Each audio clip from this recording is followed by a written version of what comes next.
హరి ఓం శ్రీ గురుభ్యో నమః. మనందరినీ ఆశీర్వదించడానికి విశాఖపట్నం నుంచి ఇచ్చేసినటువంటి సాయి సుధాకర్ పూర్ణానంద స్వామి వారికి పదాభివందనాలు అర్పిస్తూ ఇప్పుడు ప్రస్తుతం గురు సత్కారం వారిని సత్కరించుకునే అవకాశాన్ని ఇవ్వమని ప్రార్థిస్తూ శారద గారు. వాస్తవానికి గురువుని సత్కరించగలిగే శక్తి సృష్టిలో ఎవరికీ ఉండదు. కానీ సశరీరిగా ఉన్నప్పుడు ఆ అవకాశం వస్తుంది. నాకు సాయి సుధాకర్ పూర్ణానంద స్వామి గారు 96 నుంచి తెలిసి, జల్లూరు బలరామకృష్ణయ్య గారు, యోగిరామ్ బలరామకృష్ణయ్య గారి ఇంట్లో వారి చిత్రపటం చూపెట్టి, మీరు శ్రీ విద్యోపాసకులు, లలితాపీఠం వారి ఇంట్లోనే ఉంది, 12 సంవత్సరాల నుంచి వారు గురుపీఠం మీద ఉన్నారు, వారిని అమ్మ అనుగ్రహించింది 12 సంవత్సరాల వయసు నుంచే. వారు అనేక మంది సద్గురుమూర్తుల యొక్క అనుగ్రహాన్ని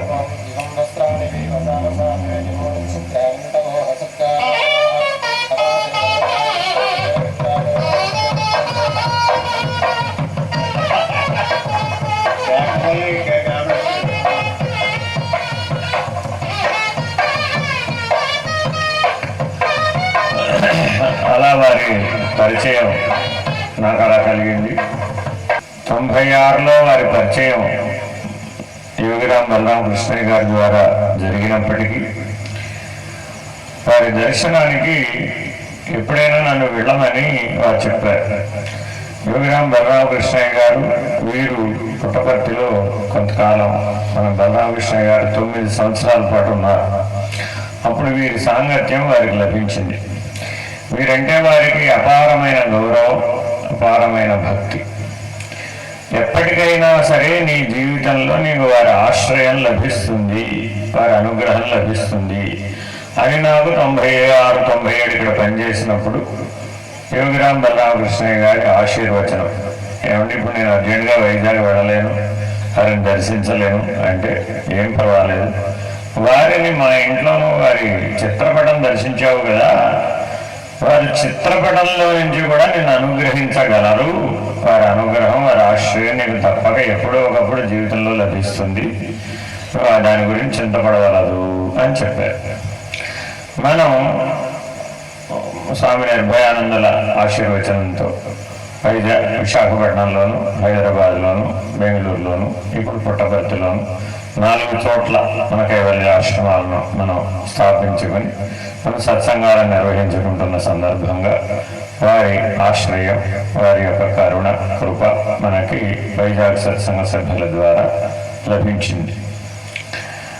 వారిని దర్శించినప్పుడు చెప్పాను, స్వామి మిమ్మల్ని మీ దగ్గరికి చేరడానికి 30 ఏళ్ళు పడింది, ఎలా గుర్తించావు అని అన్నారు. ఎలా గుర్తించడం ఏమిటి స్వామి, మీకంటే మీతో పాటు ఎవరైతే మీ అనుగ్రహాన్ని పొందారో వారు చూపించారు, మీకు సందర్భం వచ్చినప్పుడు వారి ఆశ్రయం లభిస్తుందని వారు ఆనాడు చెప్పారు, కాబట్టి కాలంలో అది వస్తుందని ఎదురు చూస్తూ ఉన్నాను, ఇప్పటికి 30 ఏళ్లకు లభించింది ఇలా అని వారి స్వామి నిర్భయానందుల యొక్క అనుగ్రహాన్ని, యోగిరామ్ బలరామకృష్ణయ్య గారి అనుగ్రహాన్ని వారికి విన్నవించడం జరిగింది. అప్పటి నుంచి వారితో కలిసి ప్రయాణం చేస్తున్నాం మనం. అలాగే బెంగళూరు సత్సంగ సభ్యులు సాయి మంజునాథ స్వామి వారి యొక్క కృప మనకు అక్కడ లభించింది. మనకి అనేక మంది యొక్క సహాయ సహకారాలను అందుబాటులోకి వచ్చేటట్టు చేయడమే సద్గురు కృప. ఇది ఎప్పుడు మర్చిపోకూడదండి. మనం వెళ్ళి వెతికితే గురువుని కనిపెట్టాలంటే మన వల్ల కాదు. కానీ ఈశ్వరానుగ్రహం కనుక మనకి సుకృత బలం వలన ఉంటే, స్వామి నిర్భయానందులు ఎప్పుడు అంటుంటారన్నమాట, ఈ ఒక్క మాట నన్ను ఎప్పుడు 96లో చెప్పారు, అయినా గురువు ఎలా లభిస్తాడు, స్కందార్థాలలో మొట్టమొదటి స్కందార్థంలోనే ఉంటుందండి, అనేక జన్మ పూర్వజన్మ సుకృతం చేత ఘోర సంసార బాధను అనుభవించలేక సద్గురువును వెతకాలట. ఈ 2 లక్షణాలు కావాలట. అనేక జన్మ సుకృతం ఒకే జన్మలో ఫలించాలి అంటే శంకర భగవద్పాదులు వివేక చూడమని చెప్పారు. శతజన్మార్జితమైనటువంటి సుకృతం సుఖ రూపంలో మనం అనుభవించకుండా మిగుల్చుకున్నట్లయితే, అంటే సుకృతం వల్ల మనకు సుఖం లభిస్తుంది, పుణ్యం వల్ల సుఖం లభిస్తుంది, ప్రయోజనం ఏం లేదు దానివల్ల. అలా మనం ఒకవేళ గనక సుకృతాన్ని సుఖ రూపంలో అనుభవించకుండా గనక నిలబెట్టుకోగలిగితే, ఆ 100 జన్మలలో ఉన్న సుకృతం అంతా ఒకే జన్మలో మీకు ఎప్పుడైతే ఫలిస్తుందో అప్పుడు మీకు సద్గురు రూపం మీకు సాక్షాత్కరిస్తుంది. అప్పుడు మీకు సద్గురు ఆశ్రయం లభిస్తుంది. ఆ సద్గురు ఆశ్రయం నీకు ఎప్పుడు పనిచేస్తుందయ్యా అంటే, నువ్వు ఘోర సంసార బాధను అనుభవించలేక నాయనాన్ని జనన మరణ సంసార చక్రంలో నుంచి బయటపడవేయడానికి నీవే మార్గదర్శివి అని వారి పాదములను ఆశ్రయించినప్పుడు మాత్రమే అది ఉపయోగపడుతుంది. ఐహికమైనటువంటి అంశాలకి దేవతలే సరిపోతారు, దానికి సద్గురు అవసరం లేదు. ఈ సత్యాన్ని తెలుసుకోవాలి.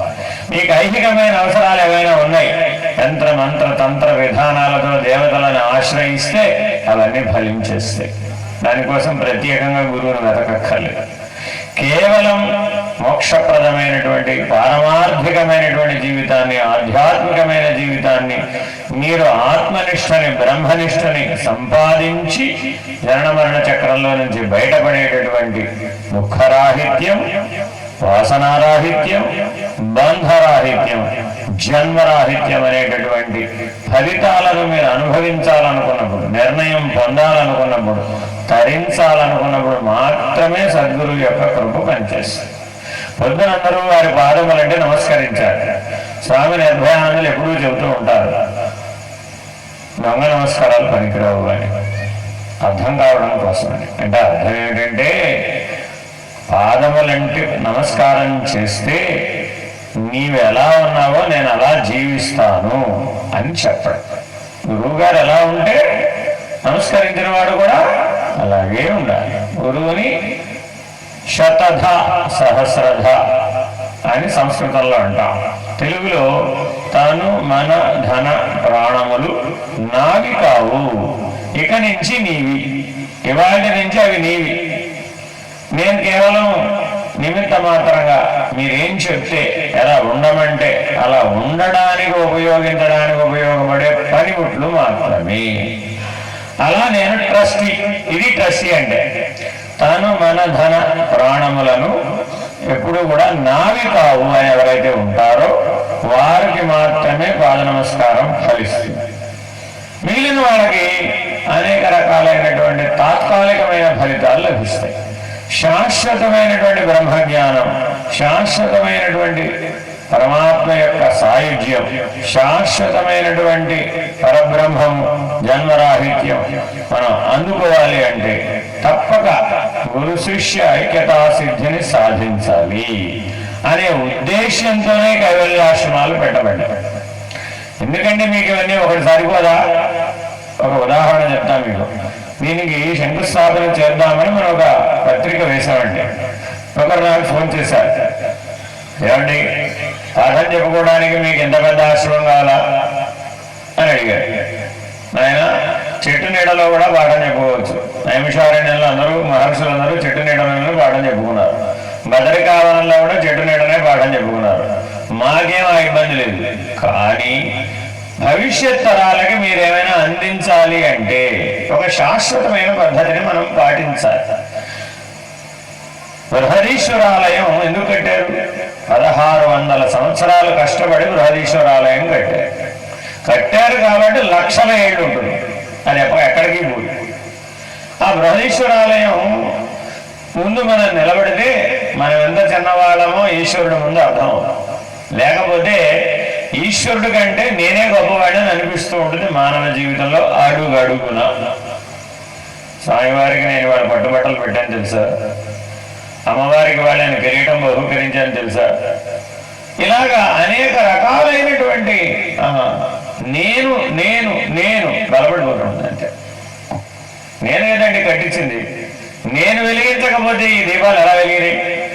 జ్యోతిర్లింగార్చన మనకు ఒక పాఠం చెప్తుందండి. ఏమిటంటే అందరూ మీరంతా వెలిగించారా లేదా? అందరూ అడిగా ఏమైనా వెలిగించారా లేదా? నువ్వేనా వెలిగించింది? నువ్వేనా వెలిగించింది? అయిపోయింది.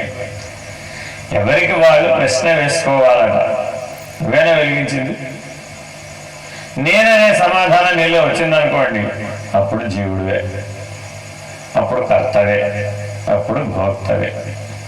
కాబట్టి సద్గురువును ఆశ్రయించి కర్తృత్వ అభిమాన త్యాగం, కర్తృత్వరహిత కర్మాచరణ ద్వారా జ్ఞానాన్ని పొంది తప్పక మనం సాంఖ్య తారక మనస్క విధి ద్వారా తరించేటటువంటి మార్గాన్ని అందుకునేటటువంటి వాళ్లకు సద్గురు కృప అలా పనిచేస్తుంది. అందుకే బ్రహ్మోపాసనకి 4 మార్గాలను వారు చెప్పారు. ఇదంతా కర్మరూప బ్రహ్మోపాసన, వేరు కాదండి. ఇది మనదంతా బ్రహ్మమే అయితే ఈ దీపం బ్రహ్మం కాకుండా ఎలా పోతుంది?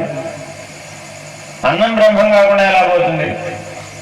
ఫలము బ్రహ్మమైతే మలము బ్రహ్మం కాదా నాయన? అన్ని జిల్లేళ్ళు కూడా అమ్మ సూటిగా ఒకటే మాటలు.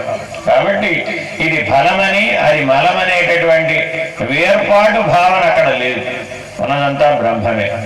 ఇటువంటి మహావాక్య నిర్ణయ పద్ధతిని అందుకోవాలి అంటే, ఆ స్థితిలో మనం ఉండాలి అంటే తప్పక సద్గురు కృపను అందుకోవాలి. సద్గురువును ఆశ్రయించిన వారందరూ ఆ బ్రహ్మజ్ఞానాన్ని సిద్ధింపచేసుకోవడం కోసమే ఆశ్రయించారు అనేది ఈశ్వర శాసనం. మీరు నేను రాసుకున్నది కాదు, అది ఈశ్వర శాసనం. మీరు దాని కొరకు సద్గురు కృపని వినియోగించుకోకపోవడం దురదృష్టం. అదృష్టం అంటే ఏమిటయ్యా అని అడిగాం స్వామివారిని. అయ్యా అదృష్టం అంటే ఏంటి? ఎన్నో అదృష్టం కోసం ఎన్నో ప్రయత్నాలు చేస్తుంటారు కదా, ఆ అదృష్టం ఎలా వస్తుందంటే అదృష్టం సద్గురు రూపంలో వస్తుందంటే, ఇంకా వేరే రూపంలో రాదు. ఏమిటి అదృష్టం? జ్ఞానం లభిస్తుంది. లభిస్తే ఏమిటి? బంధరాహిత్యం కలుగుతుంది, జన్మరాహిత్యం కలుగుతుంది. కాబట్టి అటువంటి జీవితాన్ని మనం సద్గురువులను ఆశ్రయించి పరికృపతో అందుకునే ప్రయత్నం చేద్దాం. హరి ఓం. శ్రీ గురుభ్యో నమః. హరి ఓం.